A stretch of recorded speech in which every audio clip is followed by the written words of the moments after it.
Esto es Ensuciados. Hola y muy buenos días, tardes o noches, dependiendo de la hora que sea, cuándo y dónde me estás escuchando.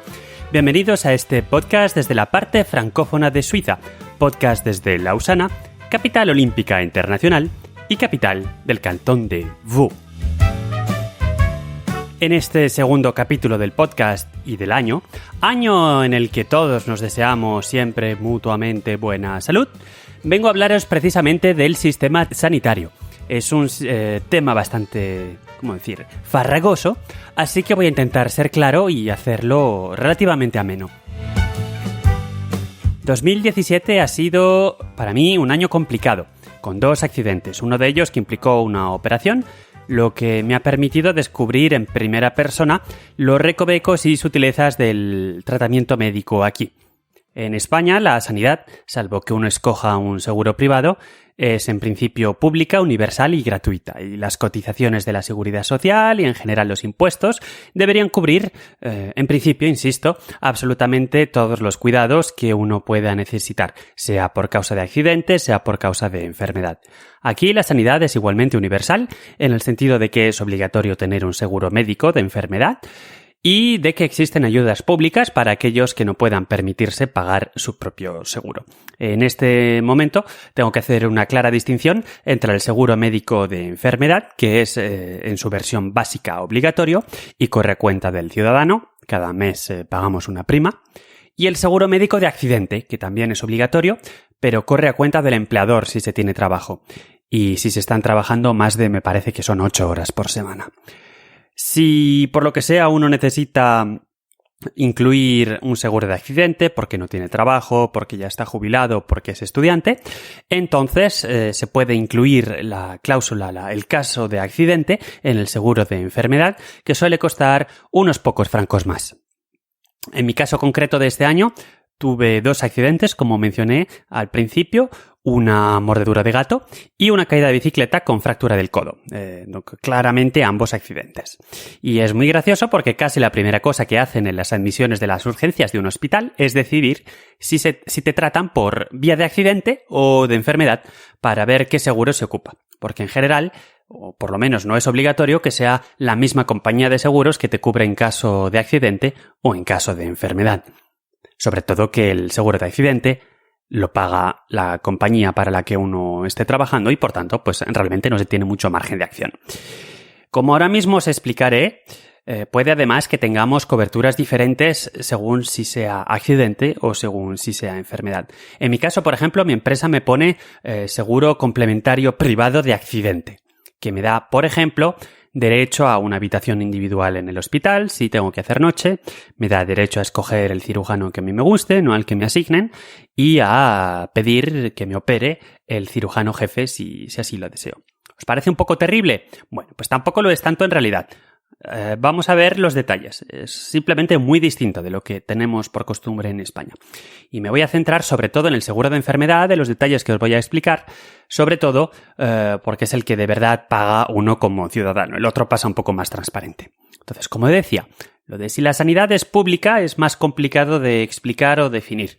Existen hospitales públicos, por supuesto, en los que los costes originados por los tratamientos no son facturados íntegramente a los pacientes, o por lo menos las administraciones públicas los subvencionan un poco según acuerdos para asegurar también un servicio público de calidad, ¿no? A lo mejor, por ejemplo, se dice que de lo que cueste un tratamiento en un hospital pasando noche, pues a lo mejor es más o menos alrededor del 40-60%, no sé exactamente en qué proporción, pero hay una parte que la va a pagar de todas formas la administración pública, luego a través de los impuestos que recauda, y hay otra parte que la va a pagar la aseguradora o el paciente, según las modalidades que ahora os voy a explicar. También existen, por supuesto, hospitales privados, como en todos los lugares del mundo, y los médicos, por ejemplo, uno tiene un catarro y va a ver al médico a su consulta, pues esos son todos privados, ¿no? Pero los precios que pueden facturar están definidos de antemano. Es lo que se llama el TARMED, que define cuánto tiempo se puede pasar por cada paciente y cuánto se puede cobrar. Así que al final son negocios privados, pero en el momento en que estamos en el cuadro del seguro médico obligatorio básico, pues está bastante controlado. De hecho, la principal línea divisoria aquí, en cuanto a los seguros de enfermedad, no está establecida entre público y privado, sino en realidad entre seguro médico básico, que es este obligatorio del que os hablaba, que todo el mundo tiene que pagar y tener, y el seguro complementario, que cubre a lo mejor otras cosas que no vienen en el de base. El único que es verdaderamente, pues, universal es el básico, como decía, ¿no? Y todas las aseguradoras que lo ofrecen tienen la obligación de tener exactamente la misma cobertura. Todas tienen la obligación de aceptar a todo el mundo y todos tenemos la obligación de suscribir uno de estos seguros. Entonces, es divertido porque para las mismas prestaciones exactamente iguales por ley, cada aseguradora propone un precio distinto. Además del precio de cada aseguradora independiente, el precio también depende de dónde vivas, sobre todo del cantón en el que se viva y de la edad. Entonces es esta cosa de que el servicio es el mismo, pero el precio cambia, que cada año en el mes de noviembre hay un gran evento social en el cual en la prensa se dice «han subido mucho las primas» y cada ciudadano, uno por uno, todo el mundo se pone a comparar su prima mensual para el año siguiente y encuentra otra aseguradora que le convenga más y venga a cambiarse todo el año. El límite está establecido en noviembre y cubre a partir de enero del año siguiente. Entonces el sistema es bastante absurdo, porque el precio de la prima que uno tiene que pagar cada mes por estar asegurado depende del cálculo de los gastos en los que han incurrido en el año pasado. Y cada aseguradora tiene que constituir una cierta cantidad de reservas, ¿no?, de dinero, para poder hacer frente a los imprevistos según el perfil de riesgo de cada asegurado. Entonces la aseguradora con los precios más bajos un año, dado que tiene los precios más bajos, va a ser la más atractiva ese año, sobre todo para la gente que tiene mucho tratamiento, ¿no?, y que quiere ahorrarse un poco en el seguro médico, porque al final se le va a ir por otro lado, lo cual genera un incremento de costes para esta aseguradora que tenía los precios más bajos porque ha traído a mucha gente y, por tanto, según los cálculos, unas primas más elevadas para el año siguiente. Como las primas suben mucho, entonces todos estos pacientes pasan a otra aseguradora que será la que el año siguiente sea la más barata. Y la nueva aseguradora tiene que constituir reservas, con lo cual sus precios al año siguiente, mientras que las reservas de la aseguradora anterior ya quedaron constituidas, esta nueva aseguradora más barata este año tiene también que constituir sus reservas. Así que al final acaba uno pagando reservas para todas las aseguradoras a las que luego va a acabar no perteneciendo. Y este sistema del seguro básico obligatorio para todo el mundo de enfermedad es lo que se llama la MAL en francés o KVG en alemán y está en vigor desde mediados de los años 90. En 1994 entró en vigor concretamente. Y sinceramente no sé contar exactamente cómo funcionaba todo este sistema antes. Lo que sí que es cierto es que las primas mensuales aumentan cada año y considerablemente. Yo mismo me he tenido que cambiar de aseguradora este año porque mi compañía me quiso subir un 50% a las primas este año con respecto al año pasado. Así que me tuve que cambiar. Por lo que me han contado, antes de la entrada en vigor de esta ley, el sistema era bastante parecido en el sentido de que uno podía suscribir un sistema, etcétera, etcétera, bastante regulado, pero no existía la obligatoriedad de disponer de seguro médico. Así que era un poco más similar a lo que pasaba en los Estados Unidos, que si quieres tenías seguro, pero a lo mejor te podías encontrar en una situación en la que tenías muchos gastos médicos, no tenías seguro y pues bastante complicado de salir de este tipo de situación. Bien, volviendo. Antes os he dicho que el precio depende del lugar de residencia, del cantón y de la edad. Bueno, esto no es del todo exacto. Hay otro elemento más que nos invita a jugar un poco a la ruleta rusa, que es lo que llamamos la famosa franquicia. ¿Qué es esto? Bueno, pues esto es la cantidad anual máxima que estamos dispuestos a pagar nosotros mismos antes de que el seguro médico empiece a devolver dinero. A más franquicia, menos nos cuesta la mensualidad, la prima, pero más cara nos puede salir la cosa si realmente nos ponemos malos, ¿no? A menos franquicia, más cara la mensualidad. Así que el juego se trata de poder equilibrar la cosa, se trata de intentar pagar poco y de no ponerse malo, aunque nos puede salir caro si optamos por la franquicia más cara, que se eleva, y es con lo que empecé yo y luego aprendí la lección, se eleva a 2.500 francos anuales, unos 2.200 euros, más o menos. ¿Qué es lo que sucede? Pues que durante el año, por ejemplo, vamos a decir 2018, si yo he escogido estos 2.500 y voy al médico y me dice, son 1.000 pavos, pues los tengo que pagar. Y luego me dicen, otra vez, son otros 1.000, pues ya llevo 2.000 pagados yo, pero los tengo que pagar de mi dinero. Y me dicen, son otros 1.000. Y te dicen, y ya le puedes decir al seguro, que este año ya voy por 3.000. Y dice, pues tu franquicia son 2.500, así que, pues de los 3.000 que has pagado menos 2.500 quedan 500. De estos 500 te pagamos el 90%, así que tú pagas la primera factura pagaste los 1.000, la segunda pagaste los 1.000, la tercera de 1.000, pues ya pagas 500 por vía lo que te falta para llegar a los 2.500 y luego de los otros 500 pagas solo 50, ¿no? Y así el seguro te empieza a pagar este 90% hasta que tu contribución marginal, o sea, este 10% de toda tu contribución, llega a los 700 francos anuales. Es decir, que si se pone la cosa muy malita, como mucho al año vas a pagar 2.500 más 700, pues hacen 3.200 francos anuales que corren a tu cargo máximo por año, más el precio de lo que estés pagando por mes por tu prima. Esto es si decides ponerte los 2.500, ¿no? A mí, bueno, pues como ya me pasó, tuve que hacer un escáner y demás, tenía la franquicia 2.500, me acabó saliendo por un pico la broma. Así que ahora me he cambiado y ahora tengo una más baja. Y aunque pago más, por lo menos estoy más tranquilo mes a mes sabiendo que no me van a llegar facturas de miles. Y bueno, pues todo esto que os he contado, entonces, como decía, corresponde a este seguro médico obligatorio, básico, universal. Pero hay una serie de cosas que no están cubiertas. Por ejemplo, bueno, pues lo típico, ¿no? Los dentistas, las gafas, las terapias alternativas, aunque sinceramente estas últimas mejor que no estén incluidas. Y hay otras cosas más graves también, más importantes quizá que las terapias alternativas que tampoco están cubiertas. Por ejemplo, el traslado en ambulancia, solo te devuelven una pequeña parte. O el traslado en helicóptero si te pasa algo en la montaña. O el tratamiento fuera de tu cantón de domicilio. ¿Eh? Es decir, hay cosas, la verdad, básicas que no están cubiertas. En el caso de hospitalización, el seguro médico, por ejemplo, solo cubre una habitación de varias camas, pudiendo llegar hasta 5, lo que tiene por consecuencia, digamos, que solo se tenga acceso a los hospitales públicos, ya que los hospitales privados, en general, pues tienen habitaciones un poquito más cómodas, ¿no? De solo una o 2 camas. Entonces, para cubrir todo esto que falta, ¿no? Y no pagarlo uno de su bolsillo, pues existen lo que se llaman seguros complementarios, que están completamente liberalizados. Son contratos privados entre dos partes, la aseguradora y el paciente. Así que hay que ir mirando la letra pequeña porque las condiciones varían de una aseguradora a otra. Enseguida se vuelve complicado comparar ofertas entre aseguradoras porque el producto que te están ofreciendo, aunque a priori parece que sí, no es el mismo. Por ejemplo, puedes contratar un seguro dental, pero tienes un periodo de carencia, ¿no? Un periodo en el que tienes que esperar antes de poder ir al dentista o si no, no te lo pagan. Y a lo mejor la aseguradora de enfrente, más cara, ¿no? Te cobra más al mes por este seguro de dentista, pero puedes ir desde el primer día. O te pueden decir que si tienes problemas del corazón, te lo pagan todo, salvo que tu tratamiento tenga que ver con tu problema del corazón.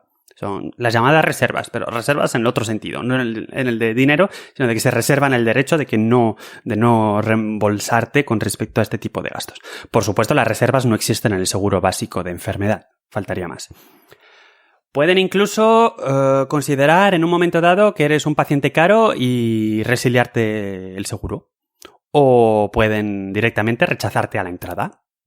El seguro complementario también puede cubrir, si se quiere, y se paga, por supuesto, hospitalizaciones en habitaciones individuales o de 2 camas, etc.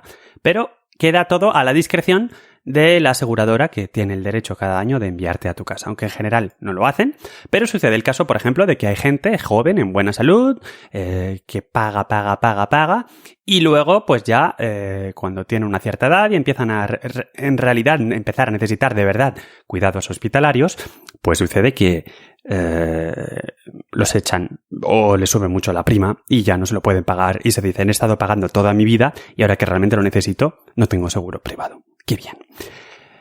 Y bueno, en general hay un problema más de orden mayor y es que actualmente cada año sube el precio de la salud y cada año pagamos primas más elevadas. Como os decía al principio, a mí mi aseguradora me quiso subir el 50% este año. Entonces el gobierno ha intentado este año establecer máximos, bueno, ya los había establecido, ¿no? Pero bajar estos máximos en cuanto a lo que se puede cobrar un médico, como decía al principio, ¿no? Limitar la consulta a un cierto tiempo para que no se cobre en exceso y otra serie de medidas. Pero por otro lado, las aseguradoras también ejercen una especie de papel de control de costes, ¿no? Porque, por ejemplo, se pueden negar a pagar lo que no consideren justificado, intentando controlar así un poco también lo que ellos gastan, por supuesto.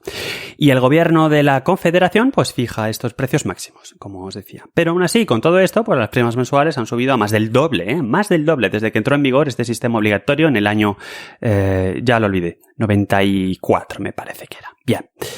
Entonces, hay, de hecho, una iniciativa, ya hablaremos de las iniciativas populares en otro capítulo, hay una iniciativa para incluir en la Constitución suiza el derecho de cada cantón a tener una caja común para los seguros médicos, lo que, según los partidarios de la iniciativa, debería reducir la necesidad de cada aseguradora de constituir estas reservas que os explicaba al principio, y al tener las reservas centralizadas, en principio las primas podrían bajar y ser iguales para todo el mundo. Aunque lo que no me acaba de quedar claro es el argumento que utilizan la gente que está a favor de esta iniciativa, porque dicen que las aseguradoras seguirán haciendo negocio porque se les daría la tarea de seguir controlando las facturas. Debe ser que no me estoy enterando de algo, ¿no? Pero es decir, si las reservas comunes y la gestión del dinero se hace de forma centralizada, no entiendo por qué se implica a las aseguradoras privadas. Hay otra iniciativa de la que se está hablando ahora también en el cantón de Vaud, cantón en el que se encuentra Lausana, capital olímpica internacional, desde donde os hablo, en la que se propone un seguro dental. La cotización se haría, según los iniciantes de esta propuesta, a través de una deducción del 0,5% del salario, así que sería proporcional a los ingresos y en principio cubriría una gran parte, aunque no todos, los gastos de tratamiento dental. Sin entrar en muchos detalles, el problema es que el 20% de las personas del cantón de Vaud, por ejemplo, pues no pagan impuestos, ¿no? Cifra que se eleva al 33% en el cantón de Ginebra. Entonces, además, otra parte de la población ni siquiera trabaja, así que no se le podría deducir este 0,5%. Entonces, parece complicado sostener un sistema de este género quitando el 0,5% del salario de quien trabaja y además, por lo que han comentado, seguiría sin cubrir los tratamientos dentales más caros, como por ejemplo los implantes o las coronas, ¿no? Entonces, los partidarios de la iniciativa argumentan que es un sistema más justo al ser proporcional al salario y no un sistema de prima fija como el seguro médico que os vengo a explicar. Porque queda claro que en el sistema de seguro médico, si te cuesta 200 francos al mes y ganas 2.000, pues es el 10% de tu salario. Pero si te cuesta 200 francos al mes y ganas 20.000, pues es el 1%, ¿no? Y entonces al final, pues se dicen, por lo menos con el 0,5% es un poquito más justo y más progresivo. Pero por lo que están diciendo los dentistas, por lo que he podido ver en la tele, pues tampoco parece que les guste, porque dicen que esto supondría un control de lo que facturan, porque las aseguradoras, por supuesto, o este seguro público, ejercería un control. Y como pasa ahora con las facturas médicas, como os acabo de explicar. Así que hoy en día pueden hacer lo que les plazca y entonces pues a los dentistas pues no les acaba de gustar esta cosa. Y ya para ir terminando, una última noticia de estas semanas nos habla de una huelga de los cirujanos de la mano en el cantón de Ginebra. Ya sabemos que en Francia son muy de huelga y a Ginebra, como cantón pegado a Francia que es, pues algo se le ha contagiado, ¿no? Y aunque muy rara es la huelga aquí, pues así están estos médicos que han decidido de dejar de operar los casos no urgentes del síndrome de túnel carpiano, ¿no? El nervio que se te queda ahí enganchado en la muñeca. Y se quejan, precisamente, los cirujanos de la mano, de que con las medidas que ha tomado el gobierno para reducir la facturación máxima que un médico puede realizar por las intervenciones, el TARMED famoso, pues sucede que esta operación, por la que antes podían cobrar 177 francos, pues ahora son 105 francos. Y entonces dicen que este plan es absurdo, que con 105 francos, al final, después de haber pagado los gastos, no le quedan más que 50, y que quién va a operar por 50, y que el plan del consejero federal que se ocupa de la sanidad es absurdo y que está mal dirigido porque el sistema de salud suizo cuesta 70.000 millones de francos al año y que su plan de ahorrar 400 millones de francos pues es absurdo porque es al final una gotita en un océano. Claro que comparándolo con el PIB de Suiza, que son unos 700.000 millones de francos o de dólares, pues más o menos es lo mismo, pues el gasto per cápita en sanidad se sitúa en el 11,1%, justo entre Francia y Alemania. En España, por referencia, está en el 9,1%, según datos de 2014, y en Estados Unidos, primer país del mundo, por supuesto, el primero de la lista, alrededor del 16%. Y entonces, con todas estas historias de los cirujanos y demás, el consejero de Estado de Ginebra, que es algo así como ministro cantonal de salud, vamos a decirlo así, del cantón de Ginebra, decía, ha hecho estos días unas declaraciones diciendo que es abusivo lo que ganan los médicos especialistas. Y entonces han empezado a decir, los hay que ganan 1.000.000 de francos al año, o incluso más. Y entonces este consejero federal, el ministro, pero suizo, ¿no? Que también es el presidente de la confederación, además ahora, ya hablaremos de otro día cómo está organizado el país. Bien. Ha dicho que solo se están quejando los médicos a sus recortes, solamente se están quejando los médicos que cobran salarios de 80.000 o 90.000 francos anuales, así que son claramente exagerados estos salarios. Y que hay que hacer algo y que él quiere trabajar con ellos, no contra ellos, pero lo que no puede ser es que el precio del coste del sistema de salud se incremente todo año. Por otro lado, es cierto que también la mayor parte del beneficio que esta gente hace, ¿no? Estos médicos especialistas que cobran estas cantidades exorbitantes, viene sobre todo por el lado de los seguros privados, ¿no? Tratamientos de inciertos privados, pólizas de seguro complementarias privadas, etcétera, que como os acabo de explicar, funcionan de manera independiente al seguro médico de enfermedad, obligatorio y universal, y que, por tanto, hay quien hace el argumento de que no tiene nada que ver, esto no afecta a las primas, y entonces, ¿de qué estamos hablando? Total, que la polémica está servida y al final el ciudadano, incluyendo uno mismo, servidor que os habla, pues lo que no le gusta es tener que estar pagando cada año más por lo mismo. Y hasta aquí por hoy. Ya os dije que iba a ser un tema bastante farragoso. Espero haber hecho una exposición clara de un tema tan denso e indigesto. Si alguno se acaba de instalar en Suiza, pues mira, ya sabéis un poquito cómo funciona. O si no os instaláis por aquí, simplemente queríais saber cómo funciona el sistema de salud, que veis que es un poco híbrido de seguro privado y seguro público, no es muy claro, pues aquí está esta pequeña explicación que me interesaba dar. Recordad que me encantaría recibir comentarios o mensajes de voz a través de los métodos de contacto. Los comentarios del episodio en ensuizados.es, a través de mi cuenta de Telegram, @edu_martinez, o a través de mi estación en Anchor, Ensuciados Express. Todos los detalles con respecto a estas formas de contacto los podéis encontrar en ensuizados.es/contacto. Y recordad que se os quede bien grabado que el verdadero queso de Gruyère no tiene agujeros.